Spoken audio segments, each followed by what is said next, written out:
Welcome to Gabe in the Kitchen. Today I'm going to show you just how easy it is to make a curried butternut squash soup. Enjoy it with a paratha, and it's quick and easy. Let's go. We'll start with peppers. There's only 3 of them because that's all you need. Butternut squash. This is just a medium-sized one, and then 3 carrots. I've got 2.5, but this one is a bit thicker, so it counts as a third. 2 onions. You can go for 1 large onion. These are 1 small and 1 medium onion. 4 cloves of garlic. Then we've got an array of spices, obviously. So the easiest way to do is to chop them up, put it in a bowl, and then season it because it cooks faster. You see a lot of videos where they sort of halve the vegetables and then roast it for like 2 hours, but no one has time for that. Guys, it's worth noting, now is a good time to turn on your oven.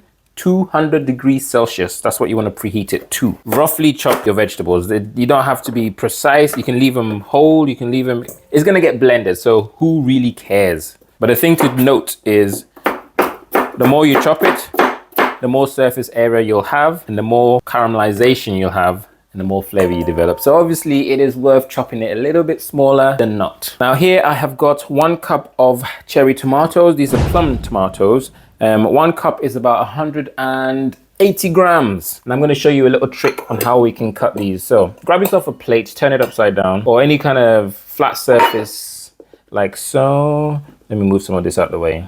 You'll love this, guys. Watch. Yeah, you'll love this. This is the quickest way to chop this in half. And then grab another plate of similar size and put it on there like this. Wow. Wow. Man's so proud of this. And look at this. Look at this. I can just slice. Obviously your knife has to be sharp, guys, or this is not gonna work. You can just slice the whole thing just like that. Look how much time I've saved, guys. Oh my goodness. You're welcome. Now the star of the show, butternut squash, is also the most annoying one to deal with. If you can manage it, my God, that's so annoying. I hate working with butternut squash. Guys, this is why we gym. Come on. Come on. I think I've lost my knife, guys. Oh, jeez Louise. Be careful, be careful. You see how annoying this is? There we go. Man's hacking away at it. Get rid of this. Remove the seeds. And it might look like I'm making a mess here, but I'm actually not. I'm saving the seeds to roast later. They make a delicious snack. You just obviously clean that up nicely, wash it, dry it, and then roast it. Ooh. You can use a scraper, and it makes life so much easier. Look at that. Just use a scraper like you're peeling a carrot. This will take seconds. Just obviously watch your fingers. But yeah, look at that. Now your 4 cloves of garlic, you don't have to chop, smash, whatever. You can leave them whole and then let them roast beautifully in there as well. And now we're gonna add a bit of pizzazz, a bit of a je ne sais quoi seasoning. Now the seasoning is very important. Look how much vegetable we have.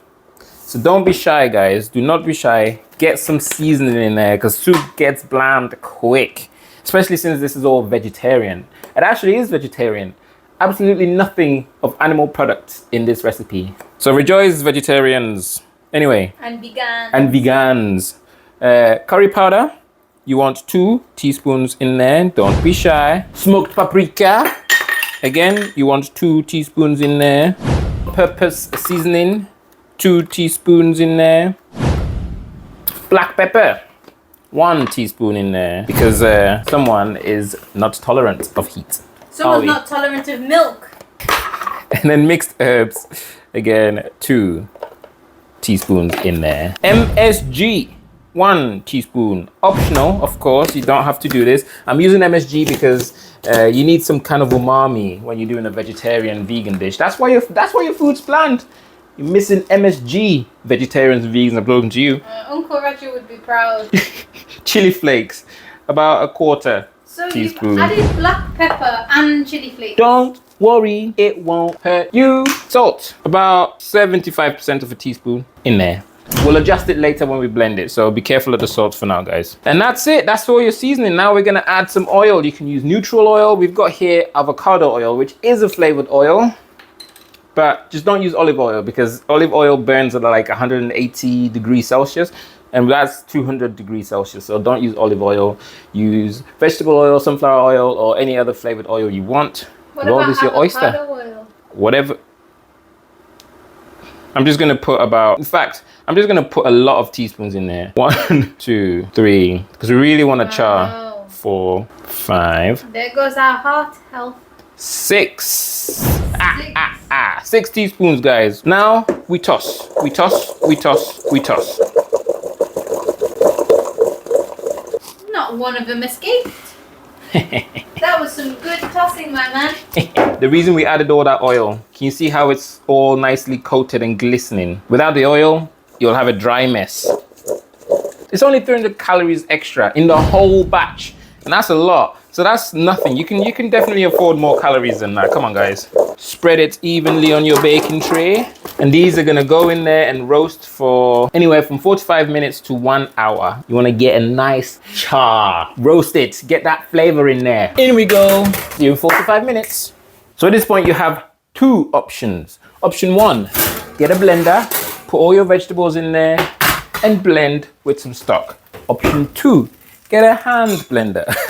You notice you can't avoid a blender. One of the 2 is what you need. So we're gonna go with a hand blender today, but honestly, whichever is fine. So dump all your vegetables. Got 300 milliliters of vegetable stock made from a stock cube. Just pour that in there. Oh yeah. So as you can see, guys, this is thick. I'm just gonna go ahead and basically double the water because I think we're about halfway there. Now in here, we've got 200 milliliters of coconut milk. Shake the can, please, before you open it. Oh yeah. Imagine that flavor, guys. This is gonna be gorgeous. Ooh, mama, that tasted good. Do you know what tastes even better? Oh, here we go. Parathas. Now, you may not have heard of this combination. Paratha in an English soup. Oh my God, what is this madness? Oh, guys, this is the best thing ever. If you want to know how to make these parathas at home, there's a recipe right there. If you follow that, you can make a beautiful paratha. And look, with the English soup. You must try this. And here we have it, ready to serve. Lovely butternut squash winter soup. Getting all over the side of the bowl. Am I? Hey. And then put some nuts on there and enjoy, guys. Thank you so much for watching, guys. If you enjoyed what you saw, please don't forget to subscribe, that like button, like all that good stuff. And yeah, we'll catch you in the next one. Bye. Bye.